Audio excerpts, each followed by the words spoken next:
Hi guys, so today I want to talk to you about teaching English in Thailand. About 2 years ago, I went to Thailand where I taught English for about a year and a half. And I made this video just to share my experience with you.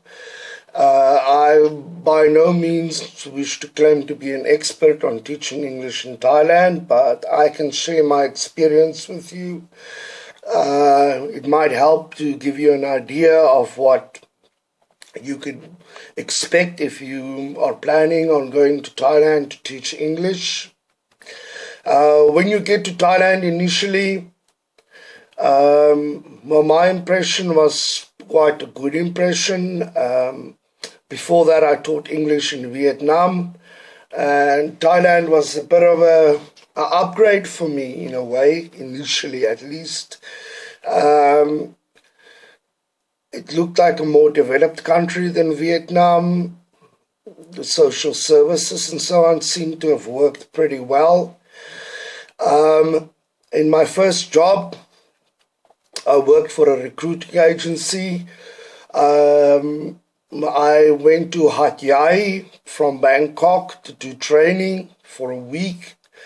And after that, I went to Surat Thani, where they placed me at a school. The school I taught at was, how would I put it, the school was falling apart. It had very little equipment. The teachers were friendly, but the children were not well behaved at all. Some of the kids were watching Pornhub on their cell phones while I was teaching. They implement corporal punishment in Thailand. I am not a big supporter of corporal punishment at all, to say the least. For me, it was an awful experience watching these kids getting beaten by the teachers. I really didn't like that. As for the curriculums, it's almost non-existent. When you get to a school, what usually happens is you pick up from where the previous guy stopped. They give you a textbook, and then you just start teaching from that textbook. They don't really control what you do very much. I'm not saying this is the case at all schools. I was at a different school as well where they did control what you were doing and when you were doing it, and some supervision during your classes to see if you adhere to the standards. But this first school I taught at Surat Thani, there was none of that. I was basically given a textbook and I was told to start from here. The kids could barely speak a single word of English. And like I said, they did not behave very well at all. I wouldn't call them blatantly rude, but they were not well behaved. And sometimes by the time you get home, you're utterly exhausted. And like I said, some of them were playing on their cell phones while I was teaching. I attempted several times to take the cell phones away from them, and then I was told I can't take the cell phones from them. I didn't want to keep the phones, of course. I just wanted to put them in the front of the classroom and then the kids can collect them after class. I was told that I wasn't allowed to do that. Then there was the issue with the corporal punishment. The girls and the boys received corporal punishment. Most of the schools have cafeterias at the school. The food is really cheap. Some of the food is pretty good as well. I traveled with a motorcycle from where I stayed to the school every day. It was about 5-6 kilometers to the school. It's about a 10-kilometer round trip every day on a motorcycle, which was awful when it rained, of course. It was all in all not a very pleasant experience. Then let's talk about salaries. if you work in Bangkok or any of the bigger cities like Hat Yai as well, you could look at a salary of about $1,400, $1,500 a month. I know that some guys are going to argue with me and say, yes, but I earned $2,000 a month. And I would say, yes, sure. You were probably teaching in Bangkok at a British international school. And then you might earn something to that effect. But the reality is, in rural Thailand, you're looking at a salary of 30,000 baht, 35,000 baht a month, which is $1,200 a month, give or take. You work Mondays to Fridays. The food in Thailand is okay. I think the biggest problem in Thailand for me was the agencies that I worked with. They're extremely unreliable and they exploit you at every opportunity that they get. Except for one agency, I had trouble with all the other agencies that I worked with to get my salary at the end of the month. There was always some deduction, always some sort of a debate about there was always some argument with regards to why the salary is late, not on time, or less. And also keep in mind, guys, when you go to Thailand, it's not like the Western world where we're used to labor rights and those things. They claim that you have rights and they have lawyers in Thailand, but the entire system is corrupt. In Thailand as well, it's the most corrupt police I have ever seen in my entire life. I've never seen anything like it. Vietnam doesn't even come close to it. It was shocking and scary at the same time. At times it feels overwhelming and intimidating. That was my experience. I do want to say that I know many teachers who've lived in Thailand for many years. They are quite happy with that, and good for them. For me, that was not an ideal situation. But if you're going to go to Thailand to teach English, don't go there thinking that you're going to earn a lot of money.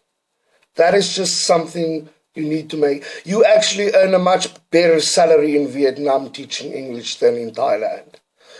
I think Thailand, recreationally, is probably a better country to go and teach in. The hours are better than the hours in Vietnam as well, I guess. If you do get a good school in Thailand, and I did teach at one good school in Thailand, the school was extremely well organized. The kids were well behaved. We were given lunch for free every day. And it was good food. It was edible food. I wish I could have stayed there for longer, in fact. But at the end of the day, the schools pay your salary to your agency, which then takes their commission. And after they've taken their cut, you get paid your salary. And that is where I had a recurring problem. Same thing over and over. Agencies. Then there's the issue of the visa runs. Every 3 months, you have to leave the country, and then you have to go get a visa, which is called a non-B visa. The school fills in a form for you, signs a contract with you to prove that you're employed by the school. The non-B visa lasts for 3 months, and after that, you can get a 1-year visa. I can't remember exactly how much that costs.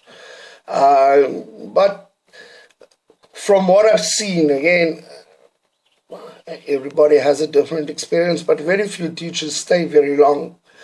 More often than not, most teachers teach on non-B visas, either because they don't have degrees or there's some issue or they're unhappy with the school. And if you leave the school, you have to immediately go and get a new visa because the school signs for that non-B visa.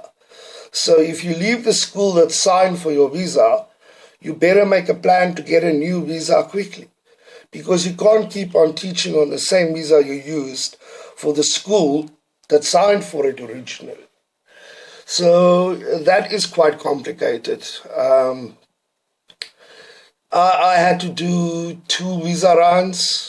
The one I went to Malaysia, and the other visa run I went to Laos. It was annoying and disruptive. Many hours on a bus, because you try to make the visa run as cheap as possible. So you've got to pay a few thousand baht for the visa itself. So you try to cut your costs, and in addition to which, you're not earning a very big salary. In Thailand, the schools will help you to find an apartment, but you have to pay for the apartment yourself. In other countries like China and Vietnam, the schools often put you up in an apartment and they pay for the apartment. That is not the case in Thailand usually. There might be exceptions to the rule, but I have found that most schools do not pay for your rent.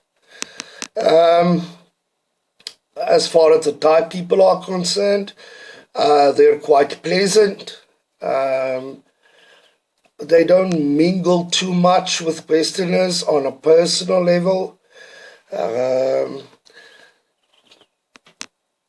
Thai girls, of course, that is a conversation to have maybe on another day, but I can say there are many ladies' bars in Thailand. Guys love going there. If you've got 800 baht or 1,000 baht, you've got a girl for the night. You'll go into the bar, some random girl will come and sit on your lap, ask you to buy her shooters. That is Thailand. It's about sex and money, I guess. I had to leave Thailand because it was in the middle of the corona outbreak. I don't think I'd ever go teach there again. That's not to say I still have colleagues of mine who are in Thailand. They're happy. For me, it was just, maybe I'm a little bit too ambitious. I don't know. It's just a cycle where you can't really ever get too far ahead unless you work for one of these major schools in Bangkok. And then Bangkok comes with its own hassles, a lot of air pollution, and sometimes transport is difficult. I would say my teaching experience in Vietnam was a more pleasant experience. I'm not disencouraging anybody to go to Thailand. That is not what I'm saying. I'm saying just be cautious and understand that you are taking certain risks. And the entitlements that you're used to in your country, you will certainly not have in Thailand. And the system is very much based on bribes and corruption. I will stand by that statement. I've seen it too many times to even be wary about the fact that I'm making such a straightforward statement, and most especially the police. I know that the tourist police are quite pleasant. Some of them are doing their job for free. Apparently it's for their karma. I stayed in a Buddhist monastery for 2 weeks for the experience. I'm a Christian. I didn't want to convert to Buddhism or whatever, but I thought I'd try the experience. The monks were pleasant. They've all got cell phones, Facebook accounts. I've all got them on my Facebook now. Guys are checking porn on their cell phones, smoking. There's alcohol in the monastery, empty bottles lying everywhere. I don't want to say anything bad about them because they treated me very well. I'm just saying that many Westerners might have this impression of these Buddhist monks being at one with themselves and the universe. Maybe in some other countries they are, whatever, I don't know. The monks I met, I loved them dearly. Even the young little monks, they were awesome. I sat and taught them English in the day for free. They kept on bringing me presents and food. and cigarettes, and I used to smoke with them. I had a lot of fun with them, but these are not holy men. I'm sorry. They're really good people, but they're not holy men. And I really enjoyed their company. They were actually sad when I left. The kids were given some time every day. When I say kids, they were young monks dressed in attire, and then I would teach them a couple of hours every day, depending on when they've got free time and so on. Unfortunately, just like everything else, I heard from a friend of mine from the Ukraine whose girlfriend had a horrible experience, sexual assault in a monastery somewhere in Bangkok during lunchtime. Human nature is as such, given the same circumstances, we'd act in the same way. I think Heisenberg said that. So, but these monks I was with were fantastic. The head of the monastery gave me his telephone number and said if I ever need anything, I must just contact him and I can come back whenever. But it was an eye-opener for me. I thought these people were special in some way. And they are special in the sense that they were good people. One thing I can say is that teaching is a revered occupation in Thailand. So when people find out that you're a teacher, they sort of have an immediate respect for you. Other than that, guys, just be careful if you go. It is dangerous there as well. I've heard some horrible stories of bad things. But then again, I guess that can happen anywhere in the world. And just don't ever overstay on your visa. Otherwise, you're going to end up in an immigration detention center, and it is a living hell. It's called a detention center. It's a jail. And I've spoken to some people who've been locked up in there, and that is no joke. It is no joke, and it is awful. So avoid that at all times. Do whatever you have to do. Do not go into overstay in Thailand. Okay, guys, I hope this was helpful in some way. And until next time.